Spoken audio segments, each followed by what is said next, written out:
আচ্ছা, গায়েবের বিষয় নিয়ে তোমার খোঁচানোর কি দরকার? আল্লাহ আমাদের মাফ করুক, বলেন আমিন। কথাগুলো একটু মনে হয় আপনাদের উপর কঠিন হয়ে গেল এই দুইটা জিনিসের মধ্যে ঢুকতে গিয়ে। তাহলে প্রশ্ন করা শিখলেন, আজকে প্রশ্ন করা শিখলেন? হ্যাঁ, শিখেননি মনে হয়, তাই না?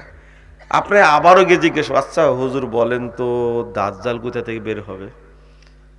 এটা হলো তাই প্রশ্ন করা? কি প্রশ্ন করবেন বলেন? আজকে কিছু সাহাবীর নাম জানেন না? হ্যাঁ, প্রশ্ন করবেন দাজ্জাল বের হবে কোথায় থেকে, এই মর্মে কি কোনো হাদিস আসছে? এরকম। তাহলে হাদিসটা কার বলতে হবে? রাসূল সাল্লাল্লাহু আলাইহি ওয়াসাল্লামের। আল্লাহ রাসূলের কোনো হাদিস আছে? সাহাবীরা প্রশ্ন করতেন এইভাবে। আমরাও করবো ইনশাআল্লাহ। আজকে আপনারা না বুঝলেও এই যতগুলো ভিডিও হচ্ছে, মানুষ দেখছে, অন্তত তারা তো বুঝবে ইনশাআল্লাহ। চলুন, বিরক্ত হয়ে গেলেন মনে হয় আপনারা একটু আজকে? না, বিরক্ত হওয়ারই কথা। দুইটা জিনিস জানানোর জন্য এত কথা বললাম। আল্লাহ রাব্বুল আলামিন বলছেন ফাওয়াইলুল লিল মুসাল্লিন, মুসল্লিদের জন্য ওয়াইল। এখানে বলতে গেছিলাম যে আমি আজকে বক্তব্য দিচ্ছি না বেনামাজি সম্পর্কে, বললাম যারা নামাজি তাদের ব্যাপারে কথা বলছি, তাই বললাম না? নামাজির আমার কি ভাই, এখানে এসে আলোচনা শুনবে, ভুল থাকলে সংশোধন করে নেবে, তাই না? কিন্তু যারা আসেনি তাদের জন্য কি ওয়াজ করব? আপনাদের জন্য। আর এতটুকু বলে রাখলাম, আপনার বাপ থাকতে পারে বাড়িতে, মা থাকতে পারে বাড়িতে, ভাই থাকতে পারে বাড়িতে, সন্তান থাকতে পারে বাড়িতে। আপনি যখন দেখবেন বাপ নামাজ পড়ে না, মা নামাজ পড়ে না, আপনি সন্তান হিসাবে এই বাপ মায়ের জন্য শুধু একটা দোয়া করতে পারবেন, আল্লাহ তুমি আমার আব্বাকে হেদায়েত দান করো। অসুস্থ হলে বলতে পারবেন না আল্লাহ তুমি আমার আব্বাকে সুস্থ করো, না, এই দোয়া চলবে না। মা অসুস্থ হয়ে গেছে, বেনামাজি, আপনি বলতে পারবেন না আল্লাহ তুমি মাকে সুস্থ করে দাও, না, এই দোয়া চলবে না। কাফেরের জন্য এই দোয়া চলে না। কি বলতে হবে? আল্লাহ তুমি মাকে হেদায়েত দান করো।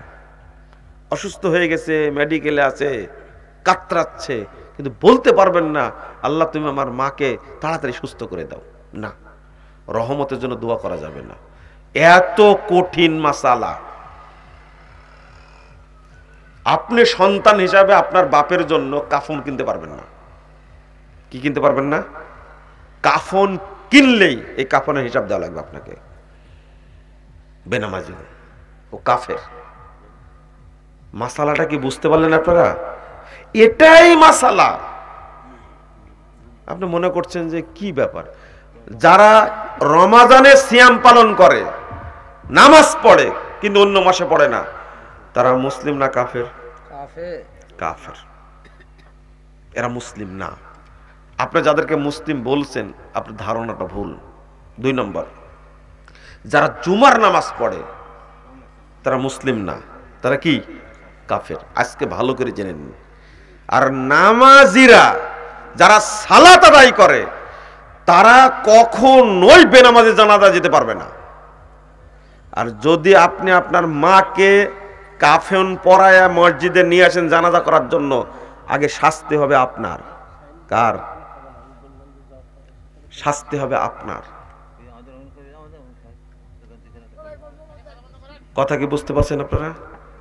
লা হাওলা ওয়ালা কুওয়াতা ইল্লা বিল্লাহ। কখনোই না।